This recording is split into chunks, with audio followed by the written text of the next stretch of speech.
Parliament రెండో విడత budget సమావేశాలు వాడివేడిగా జరగనున్నాయి. వాటి నుంచి ప్రారంభమయ్యే సమావేశాలు రణరంగాన్ని తలపించే అవకాశాలున్నాయి.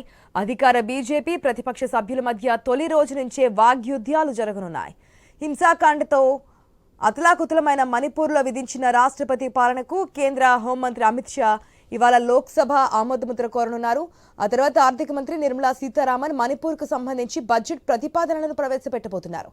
ఇక ప్రతిపక్షాలు తీవ్రంగా వ్యతిరేకిస్తున్న వక్ఫ్ బిల్లు కూడా ఈ సమావేశాల్లోనే పార్లమెంటు ముందుకు రానుంది.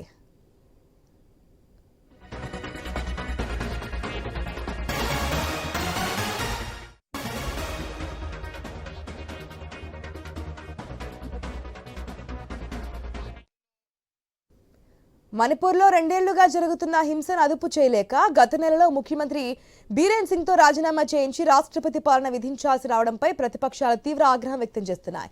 మణిపూర్లో హింసాకాండ ఆగకపోవడంపై సర్కారును నిలదీయనున్నాయి. మరోవైపు వక్ఫ్ బిల్లును పరిశీలించేందుకు వేసిన సంయుక్త పార్లమెంటు కమిటీలో తమ అభ్యంతరాలను తిరస్కరించి కేవలం ఎన్డీఏ సభ్యుల ఆమోదంతో బిల్లుకు ఆమోదముద్ర వేసినందుకు ప్రతిపక్ష సభ్యులు గత సమావేశాల్లోనే గందరగోళం సృష్టించారు.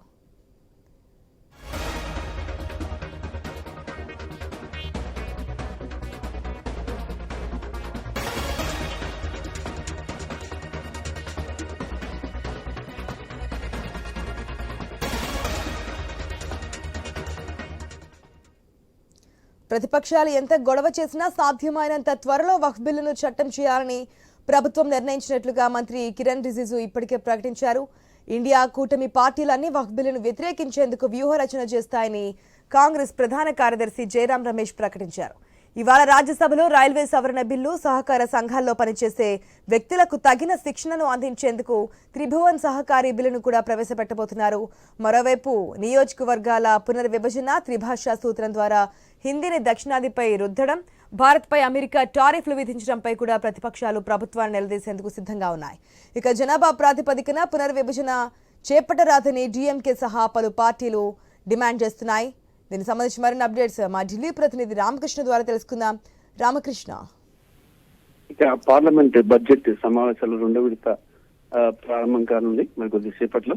మరి ఈసారి చాలా కీలకమైన అంశాలపై ప్రతిపక్ష పార్టీలు కేంద్రాన్ని నిలుకుని పెట్టేందుకు సిద్ధమవుతున్నాయి. మరి ప్రభుత్వం కూడా అదే విధంగా అన్ని బిల్లులను పాస్ చేసుకునేందుకు అవసరమైనటువంటి అన్ని రకాల చర్యలు కూడా తీసుకుంటుంది.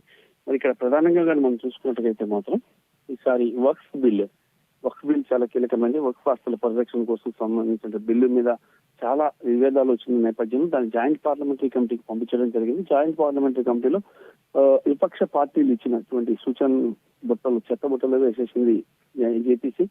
మరి వాటిని అమలు పరచకుండా, సూచనలు అంగీకరించకుండా కేవలం అధికార పక్షం ఎన్డీఏ పార్టీ భాగస్వామ్య పక్షాలు సూచించినటువంటి బిల్స్ ని మాత్రమే యాక్సెప్ట్ చేయడం జరిగింది. ఈ నేపథ్యంలో ఇక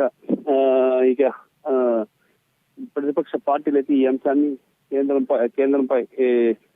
కేంద్రంపై ఆందోళన చేసేందుకు సర్వం సిద్ధమవుతున్నాయి. ఒక రెండో అంశము నియోజకవర్గాల పునర్విభజన. ఇది చాలా కీలకమైన అంశం.